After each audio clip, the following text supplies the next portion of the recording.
स्वागत है आप सभी का भारत के कर्तव्य पथ पर। शाम के बज चुके हैं 7 और आप देखना शुरू कर चुके हैं डिजिटल मीडिया की दुनिया का सबसे अलहदा शो कर्तव्य पथ, रमन दीक्षित के साथ।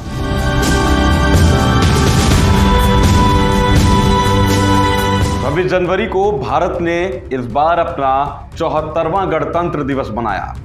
हर साल हम गणतंत्र दिवस पर कर्तव्य पथ पर निकलने वाली झांकियों को देखते हैं, लेकिन इस बार क्या कुछ खास था? इस बार की झांकियों में सबसे मुख्य रूप से किस चीज को दर्शाने की कोशिश की गई, आज हम आपको सारी चीजों से मुखातिब कराएंगे।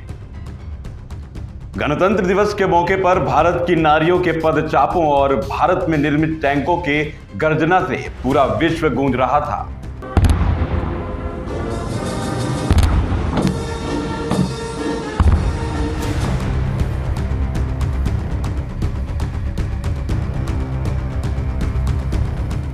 प्रधानमंत्री द्वारा देखा हुआ आत्मनिर्भर भारत का सपना धीरे धीरे रफ्तार पकड़ता हुआ नजर आ रहा है, जिसको गणतंत्र दिवस के अवसर पर भारत के गौरवशाली पथ यानी कर्तव्य पथ पर दर्शाया गया। टैंकर जब कर्तव्य पथ पर धड़धड़ाते हुए आगे बढ़ रहे थे, तब सरहद के उस पार लूस लगाए दुश्मनों के दिल घबराहट से कांप रहे थे। गणतंत्र दिवस के मौके पर देशवासी ही नहीं बल्कि पूरी दुनिया देख रही थी, दोस्त भी देख रहे थे और भारत पर बुरी नजर रखने वाले भी। कर्तव्य पथ पर जहां एक और नारी सशक्तिकरण को खासा जोर देते हुए उस पथ पर दर्शाया गया, वहीं भारतीय थल सेना ने इस बार अपने सारे स्वदेशी हथियारों का प्रदर्शन किया। वहीं नौसेना और वायुसेना ने भी परेड में अपने खास हथियारों का प्रदर्शन किया।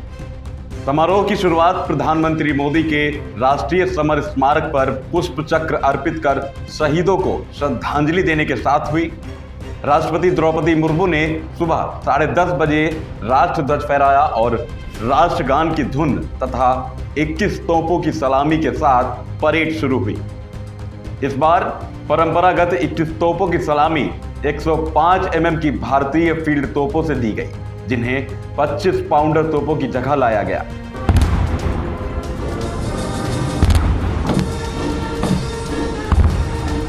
आपको बता दें, इस साल गणतंत्र दिवस समारोह में मिस्र के राष्ट्रपति अब्देल फतेह अल सीसी मुख्य अतिथि रहे। गणतंत्र दिवस परेड में मिस्र के सशस्त्र बलों के एक दस्ते और संगीत बैंड ने भी हिस्सा लिया था। मिस्र के मार्चिंग दस्ते में उस देश के सशस्त्र बलों की मुख्य शाखाओं के 144 सैनिक शामिल थे। परेड में 17 राज्यों, केंद्र शासित प्रदेशों तथा मंत्रालयों एवं विभागों की कुल 23 झांकियां प्रदर्शित की गईं। इनमें उत्तर प्रदेश, केरल, आंध्र प्रदेश, उत्तराखंड, पश्चिम बंगाल, असम के अलावा जम्मू कश्मीर, लद्दाख आदि की झांकियां शामिल हुई। गणतंत्र दिवस परेड में नारी शक्ति और महिला सशक्तिकरण के थीम मुख्य रूप से दर्शाया गया, जिसमें केरल, कर्नाटक, तमिलनाडु, महाराष्ट्र और त्रिपुरा की झांकियों का मुख्य भाव रहा।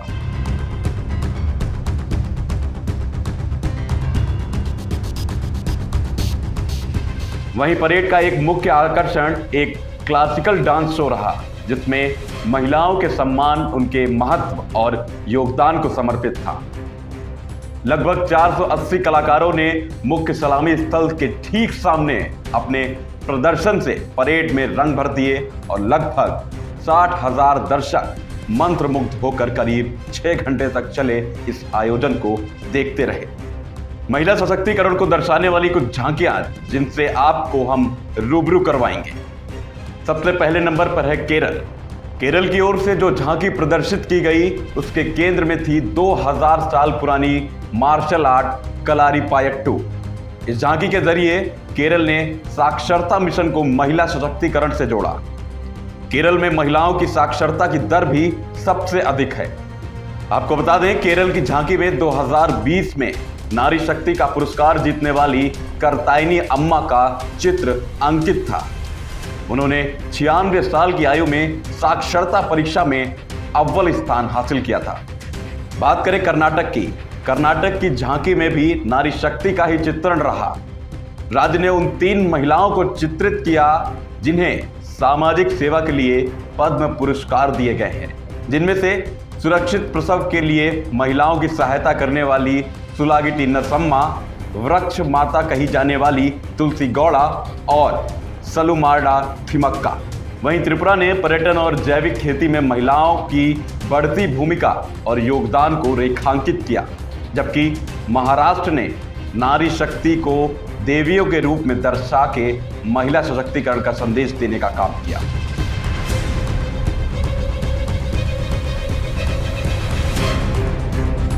अब हम आपको बताएंगे इस बार गणतंत्र दिवस में शामिल कुछ खास हथियारों और सुरक्षा बलों के बारे में, जिनके बारे में जानकर आपको गर्व महसूस होगा।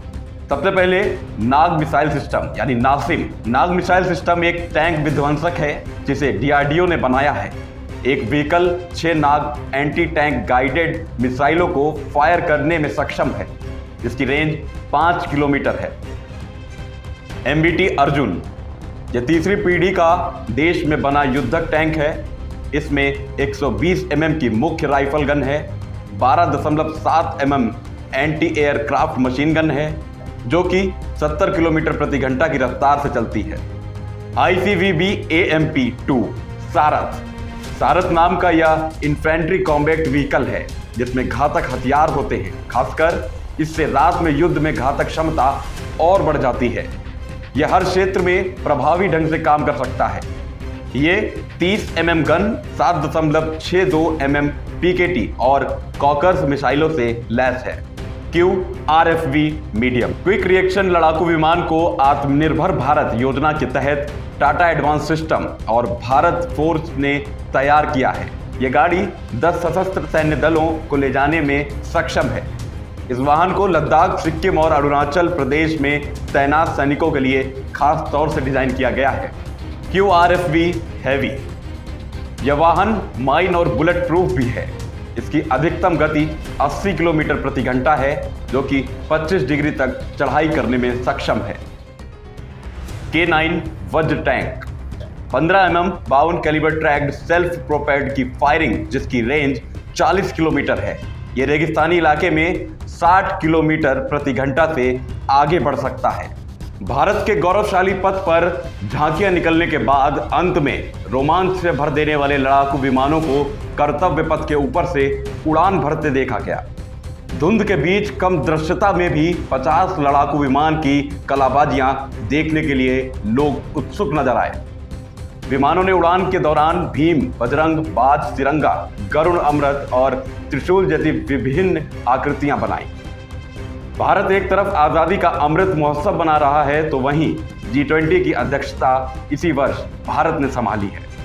इस साल कर्तव्य पथ पर परेड देखने के लिए खास तौर पर सेंट्रल विस्टा प्रोजेक्ट में शामिल मजदूरों के साथ साथ रेडी पटरी वाले छोटे दुकानदारों को भी बुलाया गया था।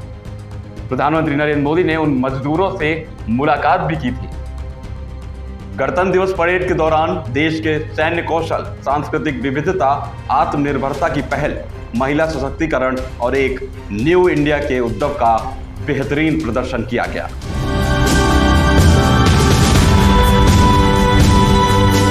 तो वक्त हो चला है आपसे लेने की इजाजत। जय हिंद, जय भारत।